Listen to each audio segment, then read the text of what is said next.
네, 시작해 보도록 하겠습니다. 논문을 보시다 보면은 이런 표들 많이 보셨죠? 네, 상관분석 표인데요. 이렇게 논문에 있는 하위 요소들의 상관관계를 분석한 표를 볼 수 있습니다. 저는 회귀 분석에 앞서서 각 변인들의 기본적인 관계를 제시하기 위해서 상관분석을 실시하였는데요. 상관분석 결과표를 보면 독립변인인 양육태도들과 매개변인인 자아 정체감, 종속변인인 공격성과의 관계가 모두 유의미한 별이 다 이렇게 예쁘게 떴습니다. 그래서 이 독립변인과 매개변인, 종속변인이 각각의 요소들이 다 유의미한 상관관계가 있는 것으로 나타났습니다. 이 표를 어떻게 만드냐 보시면 됩니다. SPSS 들어가셔가지고 분석에 들어가셔서 상관분석, 이별량 상관계수를 들어가시면 아래와 같은 이별량 상관계수 이렇게 창이 뜹니다. 그래서 내가 만들었던 그 항목들 중에 여기 상관계수를 넣어야 할 아까 합산한 점수들 있죠? 그 합산한 점수들을 이쪽으로 변수에 클릭을 해서 옮기시고 피어슨 상관계수와 유의한 상관계수 별표시를 체크가 되어 있는지 확인을 하시고 확인을 누르시면 이렇게 결과창이 뜰 겁니다. 근데 이 오른쪽 상단에 있는 것과 아래쪽 하단에 있는 왼쪽 하단에 있는 이 값은 같은 값이므로 둘 중에 하나 선택해서 이렇게 정리를 하셔서 아까와 같이 이렇게 정리를 하셔서 수록을 하시면 됩니다. 네. 외계 분석인데요. 아까 교수님께서 열강을 해주셨죠. 그래서 저는 간단히 넘어갈까요? 그래서 베런과 케니의 절차를 이용한 매개 효과. 그래서 네, 뒤에서 설명이 있으니까요. 이거는 넘어가도록 하겠습니다. 매개 분석을 하면 이렇게 잠시만요. 네, 매개 분석을 결과에 논문의 이러한 형태로 제시합니다. SPSS를 통해서 나온 통계값을 이렇게 표로 제시하고요. 매개 분석의 형태를 그림으로 이렇게 나타냅니다.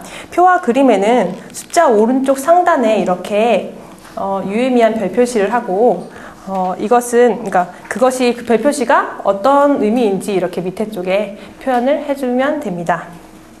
더 자세히 알아보시면 네 가지 양육태도 중에 애정적 양육태도와 관계적 공격성의 관계를 분석해보면 먼저 독립변인과 매개변인의 관계에서 그리고 매개변인과 종속변인의 관계에서 유의미한 값이 나와야 합니다. 그리고 매개변인을 독립변인에서 종속변인과의 관계에서 매개변인의 효과를 제외하였을 때 그 값이 유의미하게 줄어들어야 합니다. 이 분석에서 우리는 베타 값을 확인합니다. 네, 여기 있는 숫자들이 이 베타 값입니다.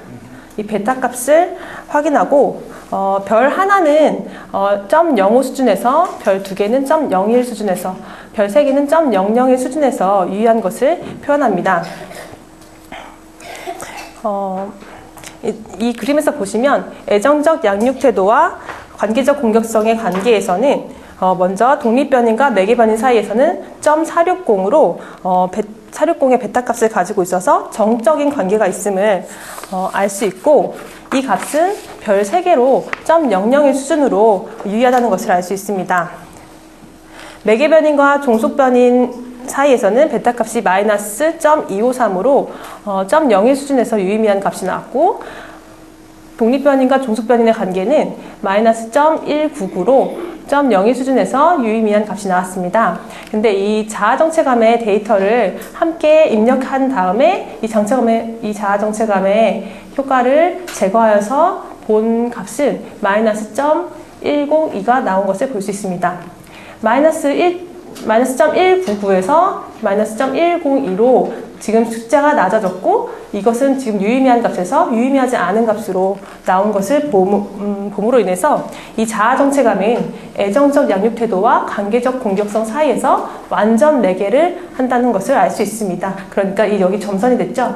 이걸로 직통도로는 뚫려있지 않고 이 자아정체감을 통해서만 갈 수 있다 라고 하는 그 완전 매개 역할을 이곳에서 볼 수 있습니다. 이거를 자연 언어로 바꾸면 애를 애정적으로 키우면 청소년기에 관계 공격성을 보이지 않는다. 그 이유는 뭐 때문이다? 그 메커니즘은 뭐 때문이다? 자아 정체감이 잘 형성됐기 때문이다.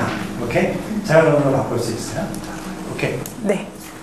이러한 결과는 그러니까 긍정적인 양육 태도라고 볼 수 있는 자율적 양육 태도에서도 비슷한 결과를 볼 수 있습니다. 그래서 자아정체감은 자율적 양육 태도와 관계적 공격성 사이에서도 완전 매개 역할을 하는 것을 볼 수 있었습니다.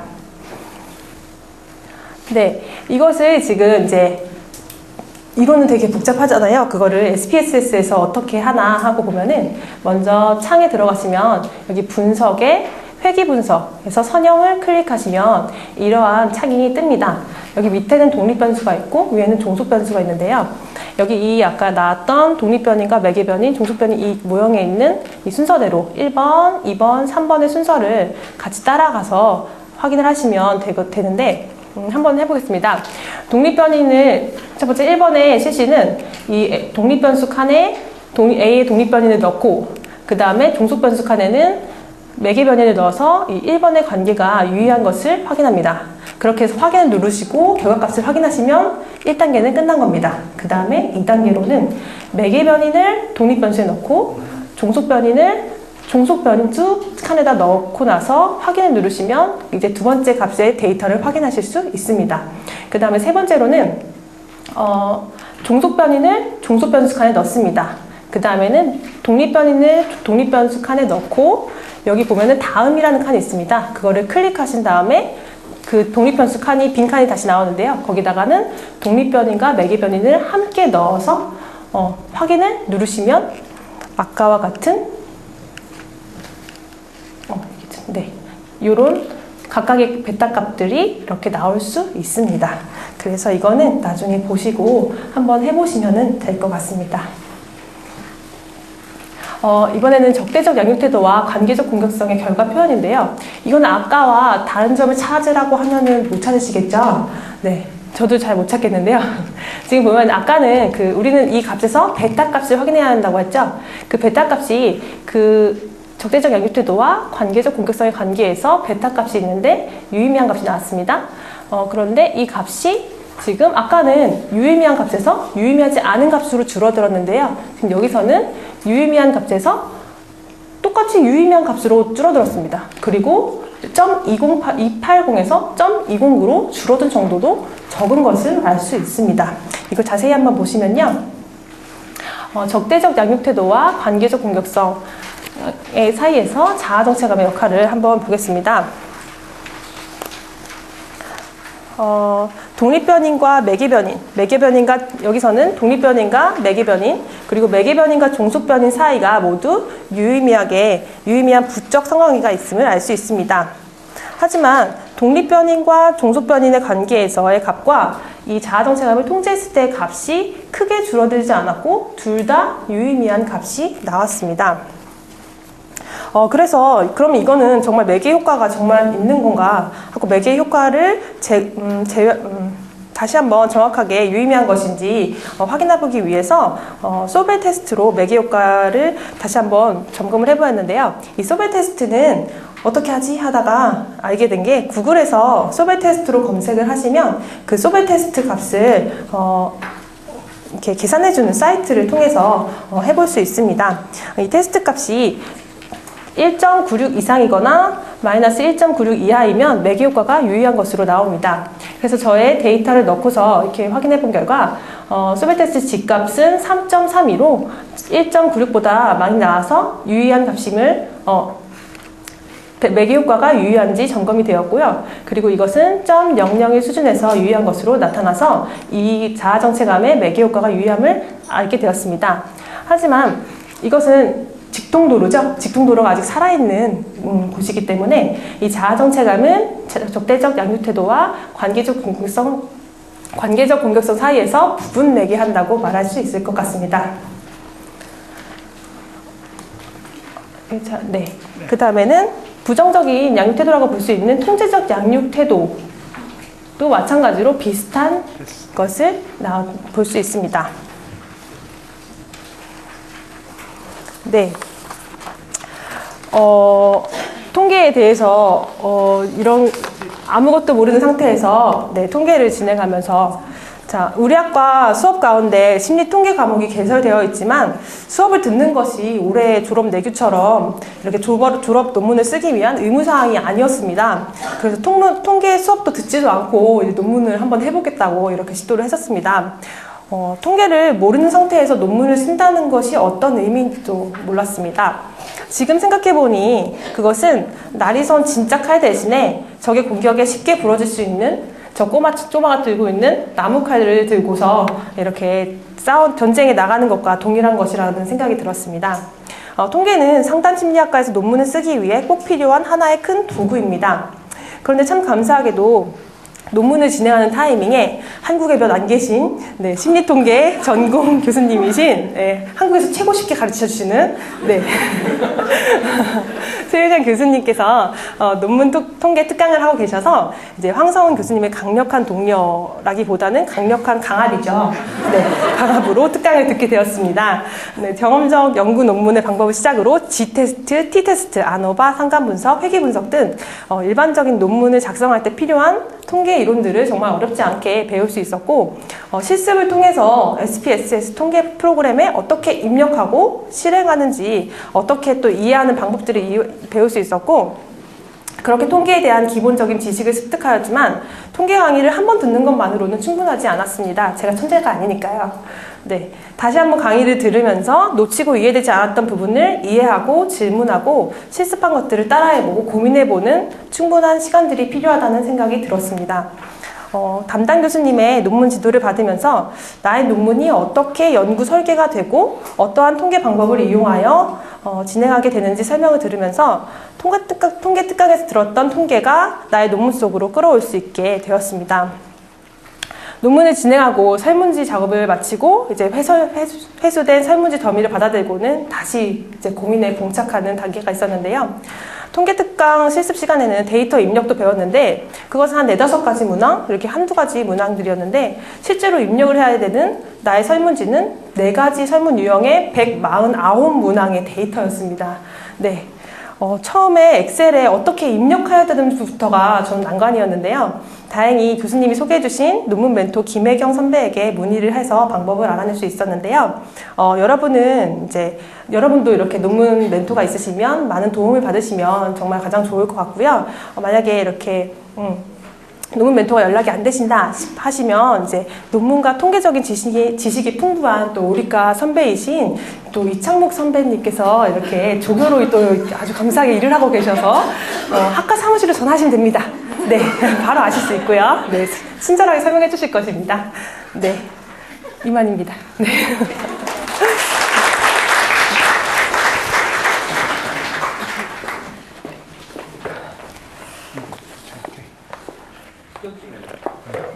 자, 잠깐 짚고 넘어가도록 하겠습니다. 저희 지금 어디까지 왔는지 좀 아시겠어요? 저희요 지금 많이 썼어요. 서론 썼고요, 이론적 배경 썼고, 연구 가설 썼고, 연구 방법 다 썼고요.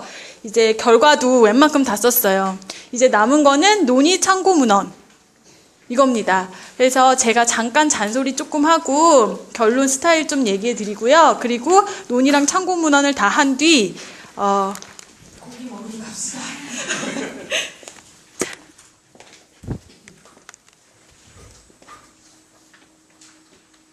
제가 말씀드릴 거는 사실 여러분 분석과 전혀 상관이 없고 그냥 간단하게 그냥 잔소리 같은 느낌이라고 생각을 하시면 돼요. 여담이라고 생각을 하시면 되는데 뭐냐면은 왜 우리가 심리학을 배우는데 상담 심리를 하는데 통계를 쓰지? 통계는 통계학과에서 하는 거지. 그리고 또 이런 생각도 드실 수 있을 것 같아요. 저 통계 배웠으면 통계학과 가서 통계 가르치지 왜 심리학과 와가지고서 있지? 저 되게 맞는 장소에 있는 거 맞고요. 여러분들도 분석을 배울 필요가 있을 수도 있어요. 왜 그런지에 대해서 잠깐 설명을 드리면 사실은 이런 분석법들이 조금 웃긴 게 뭐냐면요. 잘 보면은 다 똑같은 것 같다가 써요. 예를 들면 우리 김치로 김치찌개, 김치볶음밥 이런 거 다 만든 듯이 매개 분석이든 회귀 분석이든 다 뭐 쓰냐면은 상관 써요. 상관. 사실은 다 밑으로 들어가는 데이터들이 다 뭐냐면요. 상관이에요. 그 상관을 가지고 회귀도 하고 매개 분석도 하고 구조 방정식도 쓰고 다 하는 거예요. 그러면 그 결론들이 뭘로 달라지냐면요. 여러분이 가지고 있는 이론이에요. 이론. 이론에 따라서 그 아무런 관련이 없었던 그 관계만 있었던 그 상관이 뭘로 되냐면 인과관계로 만들 수 있는 겁니다. 그러면 그 이론을 집어 넣어주는 사람들이 누구냐? 바로 여러분인 거예요. 여러분이 4년 동안에 혹은 몇 년 동안에 배웠던 그 지식이 이 이론으로 들어가는 겁니다. 그래서 지금 여러분이 그러니까 right direction에 있는 거고 저도 right한 포지션에 있는 거라고 생각을 하시면 돼요. 그리고 이런 거는 통계학을 하는 사람이 아니라 심리학을 배운 여러분만이 할 수 있는 일이라고 생각을 하시면 될 것 같습니다. 자, 저희 매개 분석법 배웠는데요. 베론과 케니 분석 방법 배웠어요. 사실은 베론과 케니 분석 말고도 굉장히 다양한 매개 분석을 할 수 있는 방법들이 되게 존재하고 저도 이번 기회에 좀 배웠거든요. 그래서 여기 있는 것들이 있는데 이게 사실은 어렵지 않아요. 어렵지 않고 베론과 케니라든지 여기 보면 이제 소벌 테스트 있잖아요. 이런 것들이 다 이제 비슷한 방법으로 이루어지기 때문에 어렵지 않아요. 그래서 여러분이 원하면 쓰셔도 돼요. 쓰셔도 되는데 제가 이거 써보라고 하면 저렇게 쳐다보실 거죠? 안 쓰셔도 돼요. 안 쓰셔도 되고요. 이러한 방법들이 있다. 아는 것은 모르는 것보다 낫잖아요. 우리 이 세상에는 다른 방법들이 있다라고 이제 알려드리고 싶어서 보여드렸고요. 자, 이런 매개 분석, 이렇게 이론을 우리가 넣는 방법이 매개 분석만 있는 게 아니라 사실은 다른 분석 방법이 있어요. 다른 분석 방법이 있는데 그거를 좀 설명드리기 전에 기초 과정으로 하나를 설명드리면 여러분께 특정 변수가 무엇인지를 설명드리고 싶어요. 저희는 자연과학을 하는 사람이 아니라 사회과학에서 눈에 보이지 않는 것, 우울증 눈에 보이세요? 안 보이잖아요. 정체, 자아정체감 뭐 이런 것들 눈에 안 보이는 것을 연구하는 사람들이에요. 눈에 안 보이는 것을 연구를 하기 위해서 설문지로 문항을 자꾸 만들어요. 만들어서 여기에 가운데 안 보이는 것에 접근하기 위해서 계속 물어보는 거예요. 한 번 안 물어보고 10번 물어보죠. 똑같은 문항, 비슷비슷한 문항을 막 물어봐서 알아내는 단계를 갖추는다고 생각을 하시면 돼요. 우리가 설문지를 통해서 보이는 것들 혹은 어떤 사람이 행동을 하는 것들 그런 것들이 다 관찰되어지는 것들이잖아요. 그 관찰되어지는 것 안에는 오류가 있어요. 오늘 기분이 나빠서 오늘따라 우울해서 이 문항을 체크를 하면 더 우울하게 나올 수 있는 거예요. 그쵸?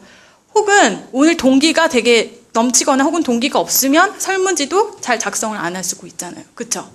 그리고 또 영어 시험을 봤는데 오늘 지하철 타고 가는데 딱 그 책을 그 페이지를 딱 봤더니 그 문제가 나온 거예요. 그래서 맞출 수도 있어요. 혹은 운 좋게 찍어서 맞출 수도 있어요. 실수로 틀릴 수도 있어요. 등등과 같은 모든 것들을 측정 오차라고 표현을 해요. 그래서 우리는 심리학을 하는 사람들이잖아요. 눈에 보이지 않는 것들을 하잖아요. 그래서 이 측정 오차를 다 제거를 해서 잠재 변수를 써요. 그래서 여러분 다음에 이것보다 조금 더 나가는 방법을 쓰면 구조방정식이라는 것들을 쓰게 되는데요. 그때는 여러분이 눈치챌지 어쩔지 모르겠지만 매개 분석에서는 항상 네모칸을 써요. 근데 이제 구조방정식에 들어가면은 측정 오차를 없애기 때문에 다 변수들이 동그라미로 바뀝니다. 네, 이런 방법이 있다고 말씀을 드리고 싶고요. 이건 좀 약간 저기 뒤에 계시는 분들을 위해서 설명을 드리는 건데, 이게 바로 이제 구조 방정식이에요. 양육 태도, 공격성 등등과 같은 것들이 동그라미로 나오고요. 그 동그라미를 설명을 할 수 있는 여러 가지 문항들이 이렇게 연결이 되는 거예요. 이렇게 있고요. 이거 같은 경우는 이제 부분 매개를 설명을 하는 거고요. 여기는 중간 단계가 없죠. 그래서 이제 완전 매개를 설명을 하는 겁니다. 그래서 이런 간단한 방법들이 간단하진 않지만 좀 다른 방법들이 있고, 이런 구조 방정식 모형을 씀으로 하여금 우리는 뭘 알 수 있냐면 우리가 알려고 했던 그 변수를 측정 오차라고 하는 것, 이거를 통제할 수 있다라는 장점이 있고, 또한 아까 우리 항상 매개의 변수를 하나밖에 안 썼잖아요. 근데 이제 이 단계까지 들어가게 되면 매개 변수를 여러 개, 하나 이상, 2개, 3개까지 살펴볼 수 있다는 장점을 가지고, 또한 여러분들이 이론을 여러 가지를 쓸 수가 있어요. 이론이 A일 수도 있고 B일 수도 있고 C일 수도 있고 그렇거든요. 그 이론 중에서 무엇이 가장 적절한 이론인지 이론을 비교할 수도 있게 해줍니다.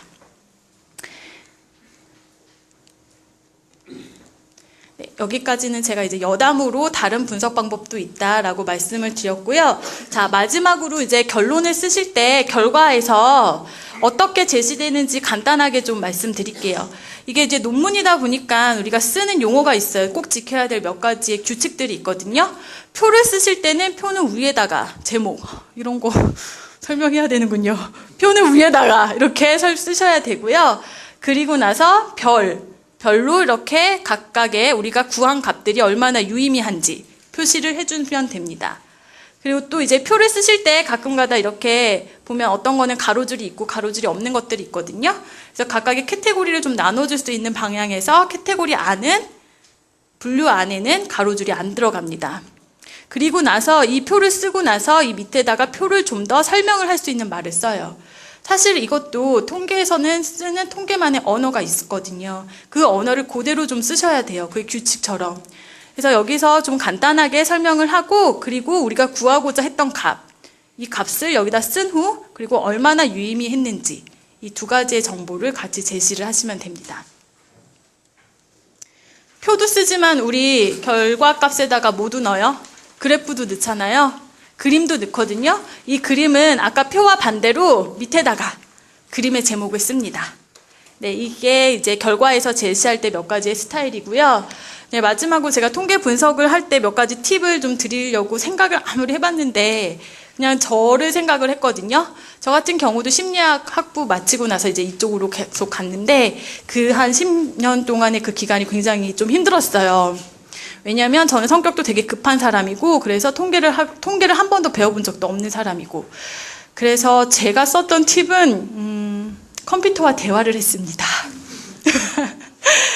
왜냐하면 내 마음대로 안 돼요. 그리고 몰랐던 거기 때문에 또 더 안 돼요. 근데 컴퓨터는 굉장히 멍청한데 솔직해요. 여러분들이 잘못했기 때문에 안 되는 거고요. 또 멍청해요. 하나하나 다 가르쳐 드려야 돼요. 컴퓨터는. 그래서 통계를 분석할 때는 너무 마음을 급하게 먹지 말고 천천히 대화하듯이 하시면 될 것 같아요. 팁이 됐나요? 네.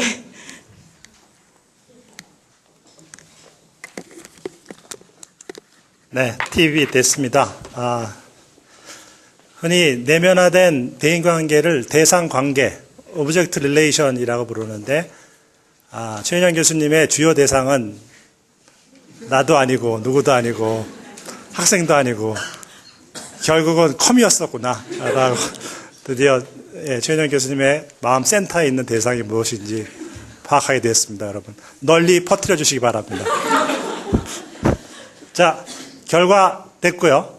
그리고 지금 이 서식 스타일에 대한 얘기 나왔는데 최인영 교수님이 마음이 넓어서 쫀쫀하게 얘기 안 했습니다.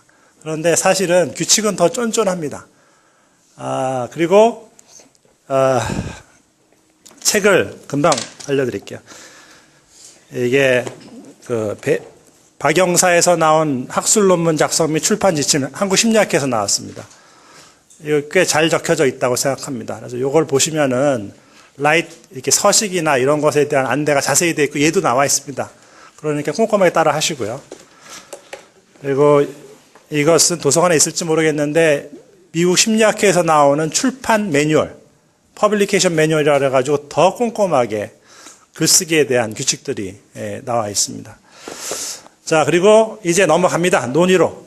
결과 끝났습니다. 이거 논의인데 평소에 의논한다는 말은 자주 하시죠? 의논하자. 의논해서 해결하자.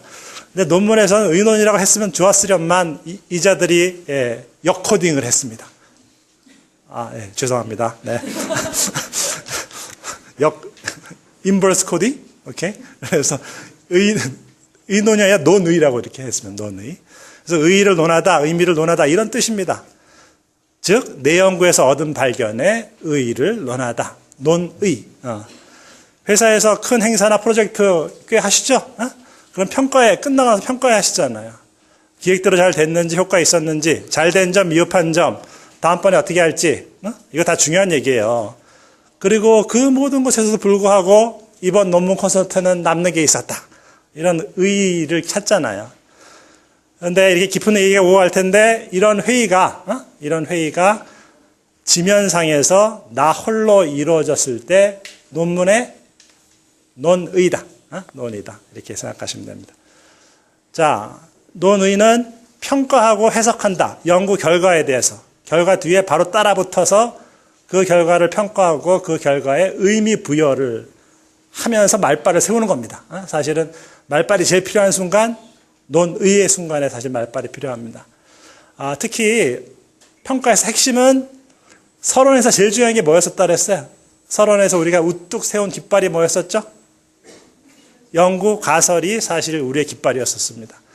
그래서 핵심은 가설에 비추어 평가한다라고 돼 있고, 예, 미국 심리학회 출판 매뉴얼에도 봐도 이렇게 적혀 있습니다. Open the discussion section with a clear statement of support or non-support for your original hypothesis라고 되어 있습니다. 당신의 오리지널 가설에 대한 지지, 비지지에 대한 언급으로 논의를 열어라. 이렇게 되어 있습니다. 자, 가설은 입증되었는지, 연구 목적은 달성되었는지, 지지되었다면은 그 의미는 무엇인지, 그리고, 논문은 많이 읽고 시작했습니다만은 논의를 풍부하게 쓰기 위해서는 플러스 알파의 성실함이 필요합니다. 논문을 좀 더 찾아봐야 됩니다. 그래서 서론 쓸 때 안 보이던 논문이 논의 쓴 다음에 눈에 들어옵니다. 그래서 몇 편 더 읽으세요. 그래서 서론에 제시되지 않았던 관련 문헌을 더 제시할 수도 있답니다. 그리고 불행한 경우는 이 경우라고 볼 수도 있는데, 근데 길게 생각하면 아니에요. 가설이 입증되지 않은 것도 사실 그 흐름의 연구에 상당히 큰 공헌을 하는 거라고 볼 수 있습니다. 여러분, 가설대로 안 나왔다고 졸업 안 시키지 않습니다. 예? 걱정하지 마세요. 예. 그러니까 지지되지 않은 것은 지지되지 않았다고 얘기하고, 이유와 원인을 분석하는 게 필요합니다.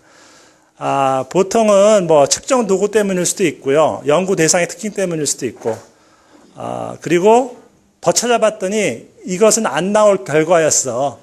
라는 걸 얘기해 준 선행 연구가 발견될 수도 있습니다. 그러니까 안 나온 이유를 잘 개념적으로 탐구하면, 예, 괜찮습니다. 결실 맺을 수 있습니다. 예, 참고사항은 뭐 빼겠고요. 그 다음 페이지. 가설이 입증되었는지 안 입증되었는지를 오프닝 한다. 그 다음에는 중요한 게 가설이 입증되었으면 시사점. 여러분 이거 다가오세요. 시사점. 그래서 우리에게 의미하는 바. 그래서 우리에게 들려주는 의미가 뭔지. 선행연구의 흐름과 발전에서 내 발견이 갖는 이론적 시사점. 여태까지 이거 밝혀지지 않았는데 내 연구를 통해서 밝혀졌어. 이런 거 괜찮아요. 그리고 우리가 임상 상담하기 때문에 내담자 평가하고 치료하는데 어떻게 활용될 수 있는지 얘기하셔야 돼요. 임상적 시사점을 포함시키는 게 중요합니다. 그리고 나서는 반성의 시간. 한계를 밝힌다. 한계. 이 한계를 밝히는 거는 대충 제가 보니까 3가지 정도인 것 같아요. 그래서 첫 번째가 연구 가설이 안 나왔을 때 반성해야 돼요. 왜 안 나왔는지. 한계를 분명히 얘기하고요. 그리고 가설대로 나왔어도 다른 방식으로 설명할 수 있는 경우가 있어요.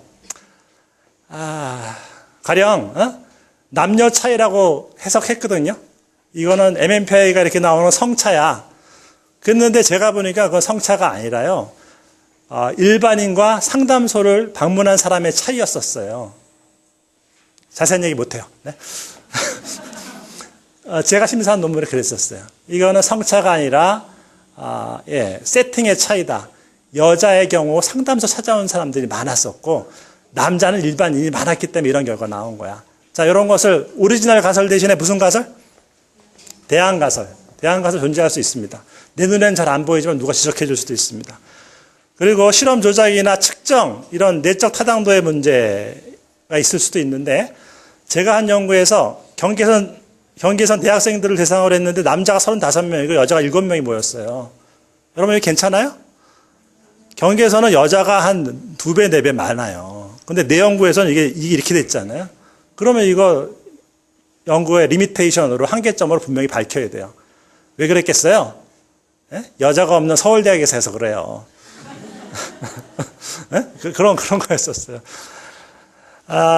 그리고 일반화 가능성, 적용 범위 등 외적 타당도라고 부르는데, 그것에 대해서도 한계가 있을 수 있는데, 흔히 이런 고백은 많이 하셔. 그러니까 그 정상 표집, 준임상 표집이기 때문에 환자한테 적용할 땐 조심해야 된다. 전국에 있는 많은 사람이 있을 텐데 중학생이 100명밖에 안 했으니까 더 많은 표집이 필요하다. 그런 얘기는 제발 좀 하지 말아주세요. 너무 자주 해서. 근데 포함되는 건 맞긴 해요. 그러나 자기 학대적 고백을 하지 마셔요. 한 10개 보이잖아요? 그러면은 그거 있잖아. 5개만 까라니까. 5개만 까고 4개만 까도 돼요. 네. 깐다는 표현이 좀 이상하네요.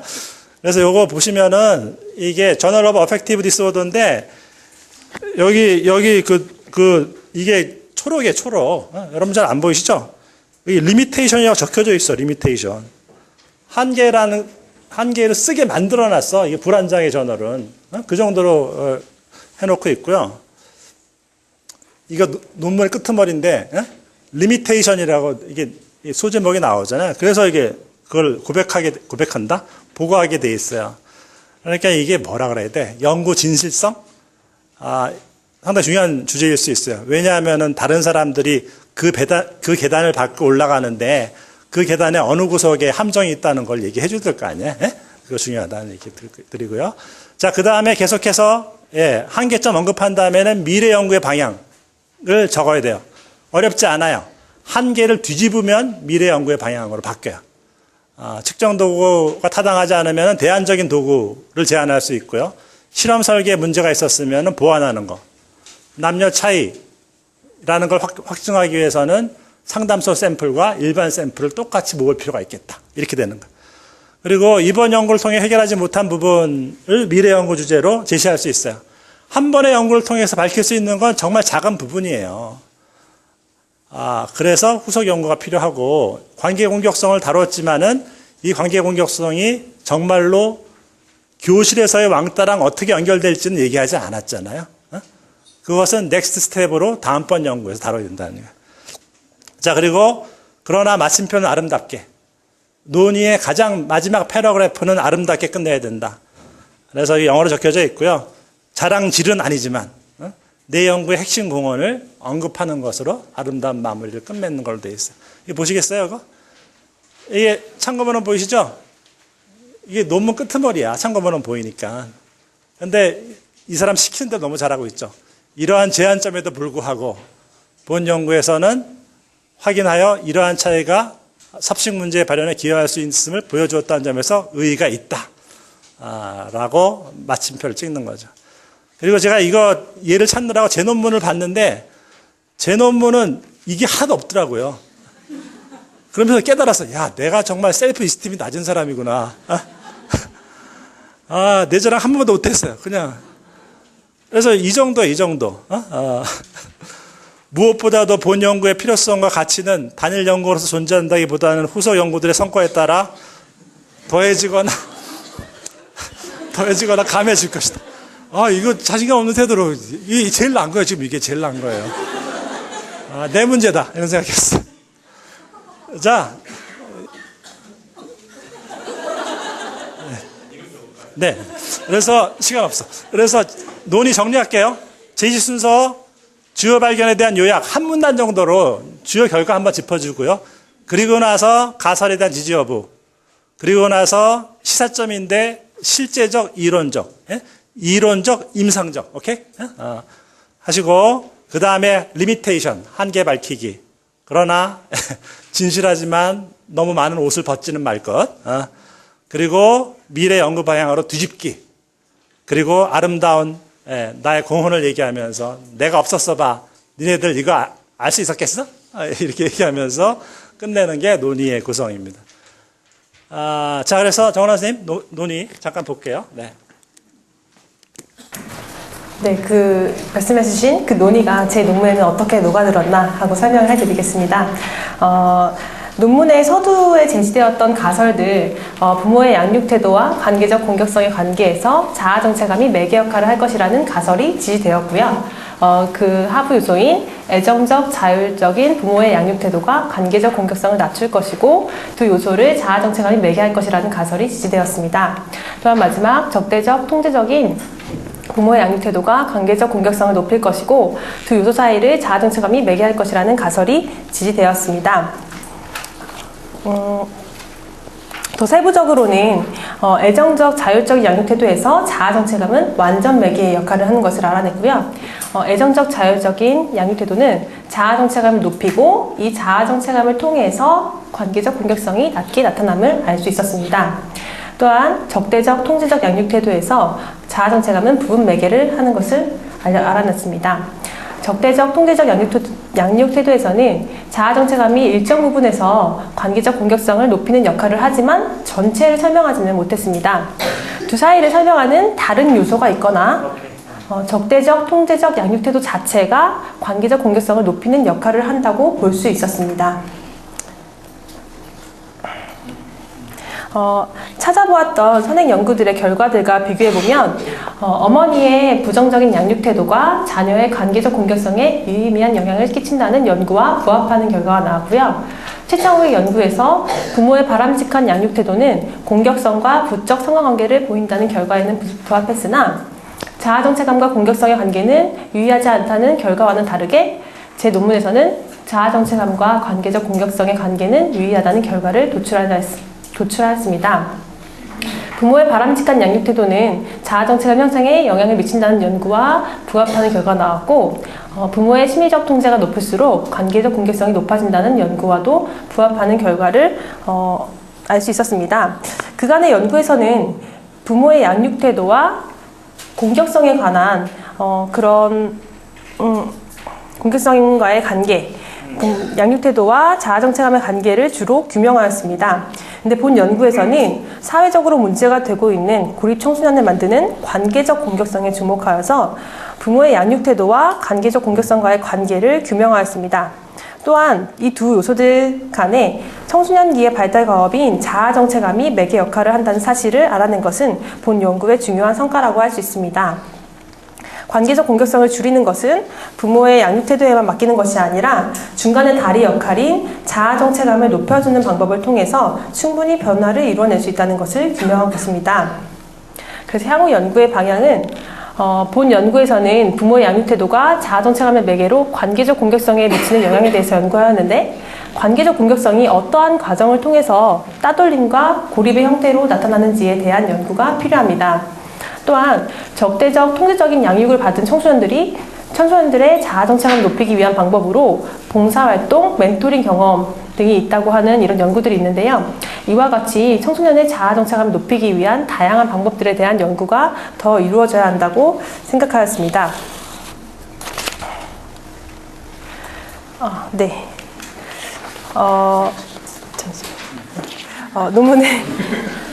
논문의 활용 점정이라고 할 수 있는 논의를 쓸 때쯤이면 이제 지금 지치시죠? 네. 이렇게 보시는 것만으로도 지치는데 쓰는 저희는 얼마나 지칠까요? 네, 쓰시다 보면 정말 논의쯤 오면은 지칩니다. 그래서 이렇게 노력이 다 소진해서 지쳐있기 때문에 정말 중요하게 잘 표현되어야 되는 논의 때문에 논문 자체가 용두사미로 끝나버릴 수 있는 그런 상황도 있습니다. 저도 이렇게 다 해서 딱 보내보니까 무슨 용두삼이다, 이거 논의 뭐 한 거냐, 막 이렇게 네, 이런 지적을 받았는데요. 네, 그런 지적을 받고 또 한참을 더 고민해서 논의 부분을 수정 보완해 나갔는데요. 논의에는 결과를 통계적인 언어가 아닌 일반 언어로 요약 정리하고 다음 연구를 위한 제언 정도만 들어가는 줄 알았는데 지도 교수님의 코치를 받으면서 논의에 대해서 다시 정리하고 생각해 볼 수 있는 기회가 되었습니다. 아까 알려주신 건데요. 교수님께서 알려주신 논의는 첫 번째로는 가설 검증을 중심으로 한 결과에 대한 간단한 요약이 들어가고 둘째로는 선행 연구와의 연계성을 설명하고 셋째로는 이 논문의 결과를 임상적으로 어떻게 이용할 수 있는가에 대한 임상적인 함의, 넷째로는 제한점과 향후 연구에 대한 제언을 하고 마지막으로 그럼에도 불구하고 이 연구는 가치가 있음을 설명해야 하는 것입니다. 이러한 내용들로 논문을 마무리를 잘 해야 하는데 아까 교수님 논문 보셨죠? 그래도 내 거는 쓸만합니다 하는 그런 게 없다고 하셨잖아요. 제 것도 맨 마지막에 없더라고요. 이렇게 같이 같은 한 흐름을 하나 봅니다. 네, 여기서 마치겠습니다.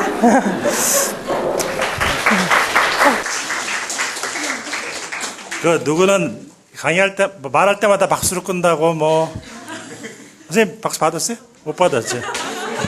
관도. 네, 이런 거 되게 예민한 사람이에요. 네? 그래서 이제부터 코멘트는 좀 거칠어질 거예요.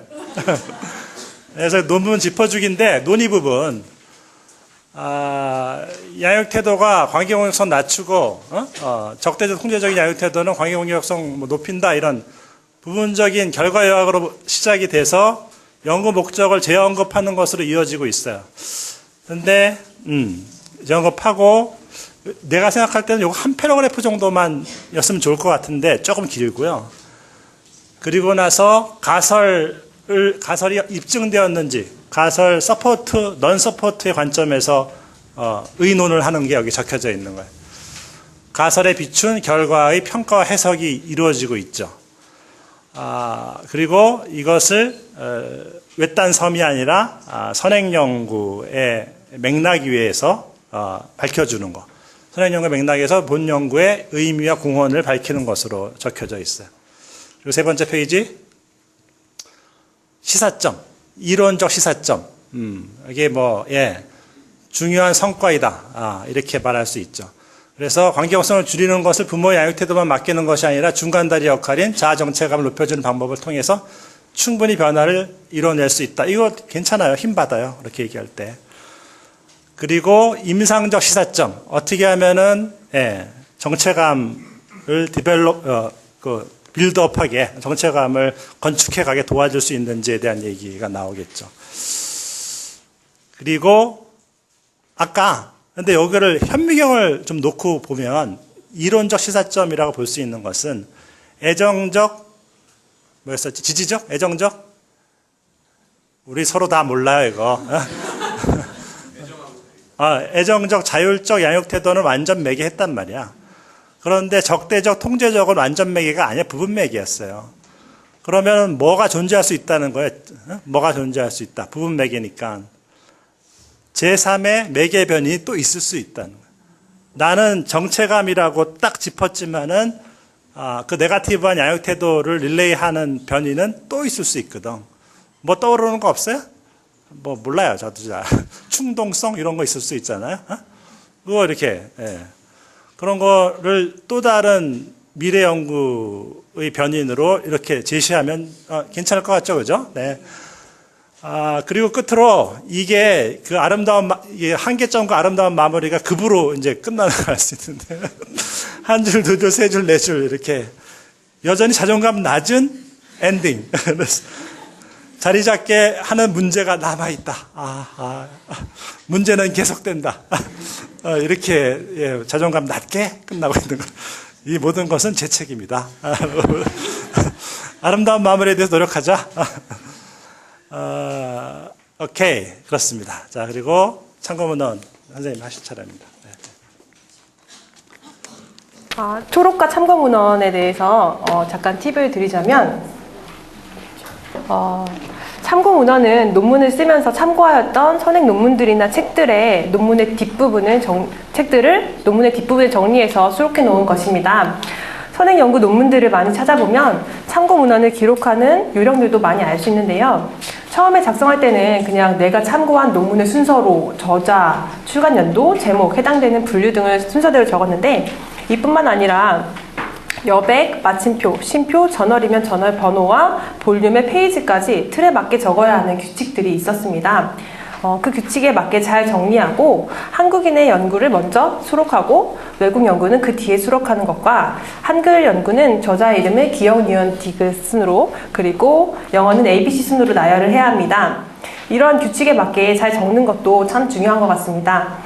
연구를 위해서 여러 논문들을 참고하는데 참고문헌에 오타가 있거나 그 규칙을 잘 모르고 작성했을 때는 그 연구에 대한 신뢰감이 떨어지는 느낌을 받기도 하였습니다. 그래서 논문에서는 어느 한 부분도 소홀히 넘어갈 수 없는 것 같습니다. 그리고 초록은 논문과 같은 글의 앞부분에서 그 요지를 간단하게 설명해 놓은 것이라고 정의하고 있는데요. 논문에서 초록을 작성할 때는 연구의 목적과 가설, 연구 방법, 결과 등 요점들을 간략하게 정리하는 것입니다. 초록을 보기만 하여도 이 논문을 어떠한 것을 어떠한 방법으로 연구하여 어떠한 결과가 나왔는지 알 수 있게 하여서 논문을 참고하는 사람들이 이것을 읽고 논문을 읽을 것인지 읽지 않을 것인지 올바르게 판단할 수 있도록 만들어야 하는 것 같습니다. 논문들을 찾아보면은 선행 논문들이 너무 많죠. 근데 그 논문 중에서 내가 선택해서 그거를 읽게 되는데 이 초록 부분을 보통은 읽고 나서 내 연구와 관련이 있겠구나 하고 생각을 하고서 판단을 하게 되는데요. 그 부분들도 잘 작성하면 좋을 것 같습니다. 오케이.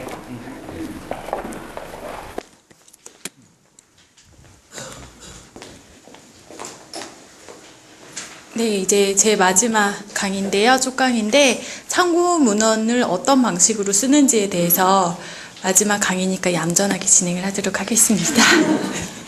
참고 문헌은요. 참고 문헌을 쓰는 스타일은 사실은 정말 다양해요. 그래서 저널에 따라서 아니면 학회지에 따라서 학위 논문에 따라서 되게 다양한데요. 대부분 이제 APA 스타일, 저희는 이제 심리학이다 보니까 APA 스타일을 많이 따르게 되고요. 이 APA 스타일이라는 걸 뭐냐면 American Psychological Association이라고 해요. 그래서 아까 전에 그 황 교수님께서 보여주었던 그 책이거든요. 이제 거기 스타일에서 이제 참고를 하셔서 참고 문헌을 작성을 하시면 되는데, 이 참고 문헌을 작성을 할 때도 저널에서 우리가 참고를 했는지 학회지에서 참고를 했는지에 따라서 이렇게 쓰는 게 또 달라지고, 책에서 참고를 했는지 논문에서 참고를 했는지 인터넷에서 보고 썼는지에 따라서 이 쓰는 스타일이라든지 양식이 다릅니다. 그래서 제가 그 스타일 양식을 좀 하나씩 짚어드리도록 할게요. 우선 저널이라든지 학회지에서 참고를 했었을 때는요, 한글 논문일 때는 사람 이름을 쓰고 저자를 쓰고 몇 년도에 출판이 됐는지를 쓰시고요. 그 다음에 제목을 쓰시면 됩니다. 다음에 어떤 저널, 어떤 학회지에서 보셨는지 학회지 이름을 쓰시고요. 그 다음에 편수, 그리고 쪽수를 쓰시면 돼요.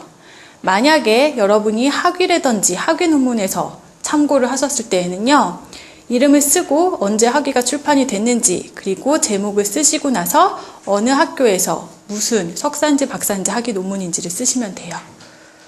이 순서와 양식을 꼭 지키셔야 돼요. 그리고 만약에 이제 영어로 된 저널이라든지 논문을 참고를 하셨을 때에도 똑같은 방식인데요. 우선 처음에는 저자를 쓰세요. 저자를 쓰시고 그 다음에 연도를 쓰시고요. 사실 여기다 점 찍잖아요. 요거까지 똑같이 하셔야 돼요. 그리고 나서 제목 쓰시고 나서 저널 이름을 쓰고요. 그 다음에 편수, 그리고 쪽수를 쓰세요. 또한 여기에서 조금 더 강조하고 싶은 건 뭐냐면요, 저널 이름이랑 편수는 비스듬하게 쓰셔야 돼요. 이런 것들이 사실은 제대로 안 돼 있으면 다시 가서 고쳐오라고 하거든요. 네, 이런 스타일을 잘 지키셔야 되고요. 또한 만약에 사람이 1명, 2명까지는 이 end로 표현을 하는데 2명, 3명 이상이다. 그러면 어떻게 되냐면 점을 쓰시고 나서 쓰시면 돼요. 나중에 논문 쓰실 때 이거 참고하시면 되고요. APA 스타일 한번 또 참고하셔도 돼요. 다음에 만약에 우리가 책에서 참고를 했었을 때에는 어떻게 하냐면 저자를 쓰시고요. 그리고 점 찍고 연도 찍고요. 점 찍고 그 다음에 책 이름을 쓰세요. 그리고 어디서 출판됐는지 지역, 그리고 출판사를 쓰시면 되는데, 여기서는 아까 전에는 저널이랑 편수가 비스듬하게 썼죠. 책은 책 이름이 비스듬하게 되시면 돼요. 웃기지만 이거 다 지키셔야 돼요. 다음에 편집된 책을 쓰셨을 때는 뭐냐면 누가 편집을 했는지 편집자, 그 다음에 이건 편집이라는 거, 편집된 책이라는 걸 표현을 하는 거고요. 그리고 나서 연도와 똑같이 이름과 그리고 지역 그리고 출판사를 쓰시면 됩니다. 마지막으로 만약에 여러분이 인터넷에서, 좀 요즘엔 인터넷에서 많이 참고 문헌을 찾잖아요. 그래서 인터넷에서 이렇게 참고 문헌을 가지고 올 때에는 그 인터넷에 글 쓴 사람과 연도를 쓰시고 이름을 쓰신 다음에요. 그 제목을 쓰신 다음에 이게 retrieved라고 해가지고 잡아왔다라는 뜻이거든요. 그래서 그 인터넷 사이트, 여기 사이트를 쓰시고 이 사이트로부터 가져온 것이다 라고 이렇게 제시를 하시면 됩니다.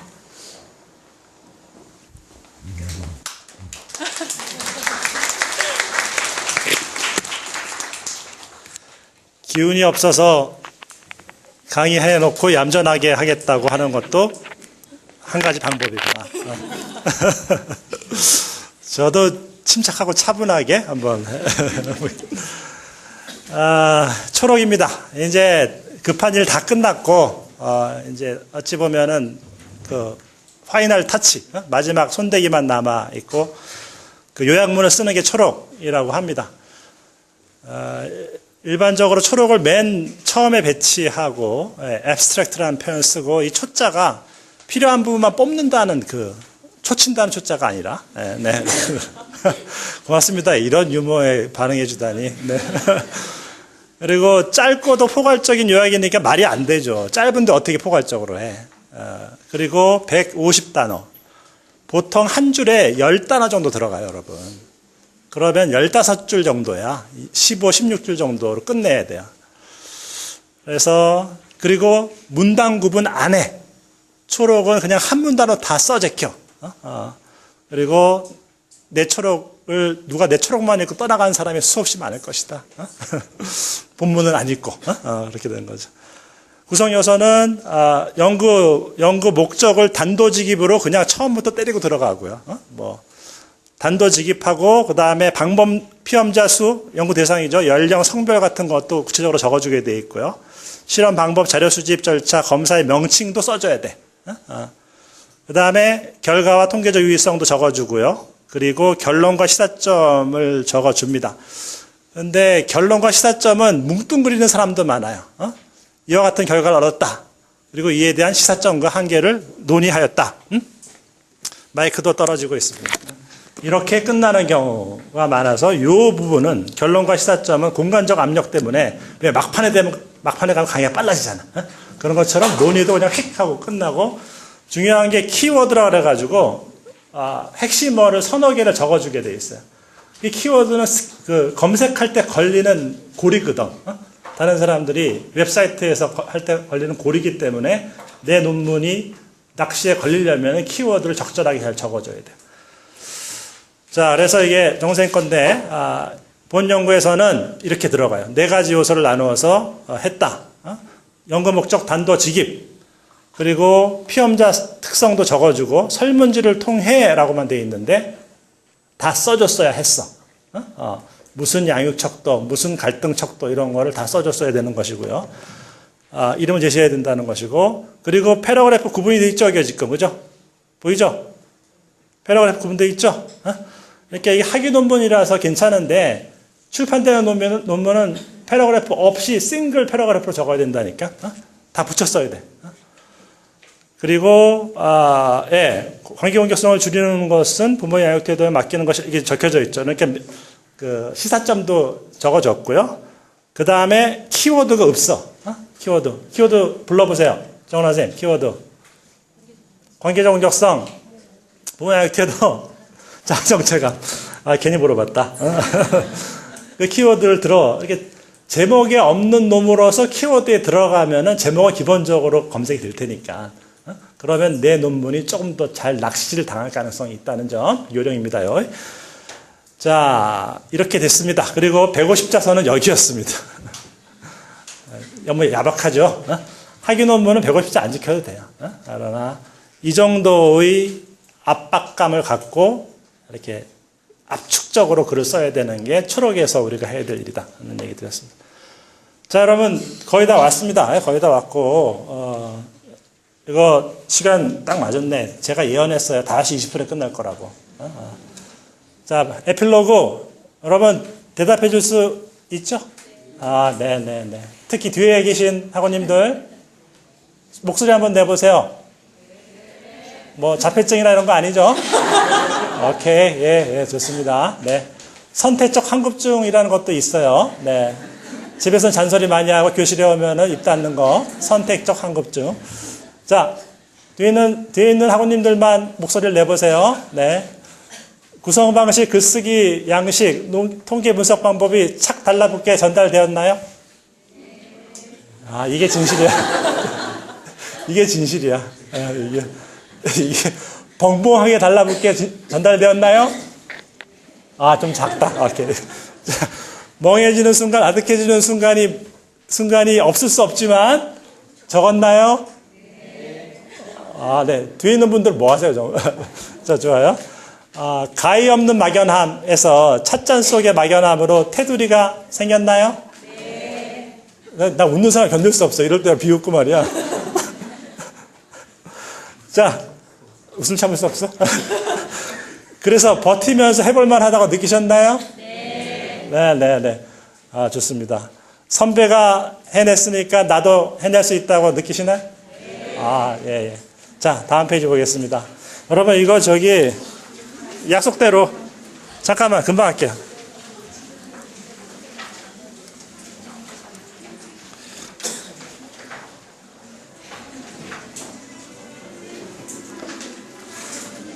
이게 정말 심파다, 심파, 이거. 아, 분위기 안 산다.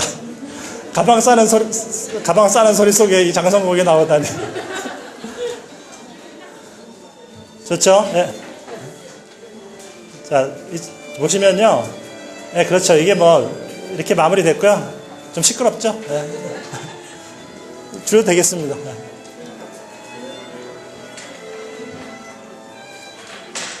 더 줄이세요. 네. 자, 여러분 여기 또 대답해 주세요. 아직 안 끝났어요. 못 가요. 자, 제2의 논문 콘서트 열릴 수 있을까요? 네. 아, 당신들이 준비하는 거 아니니까. 자, 마지막 질문. 가까운 미래에 이것보다 더 큰 곳에서 논문 콘서트 열리겠죠. 그때 학우님들이 하실 수 있어요? 그때 바이올린 담당 황모모, 김모모, 이모모 할 수 있겠어요? 없겠어요? 대답하세요. 할 수 있어요? 없어요?